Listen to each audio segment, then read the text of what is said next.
بسم اللہ الرحمن الرحیم۔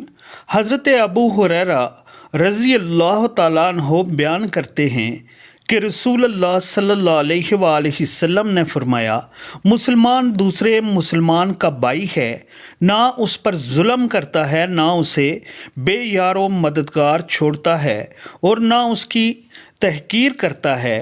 تقویٰ یہاں ہے، اور آپ صلی اللہ علیہ وآلہ وسلم نے اپنے سینے کی طرف 3 بار اشارہ کیا، پھر فرمایا، کسی آدمی کے برے ہونے کے لیے یہی کافی ہے کہ وہ اپنے مسلمان بھائی کی تحقیر کرے۔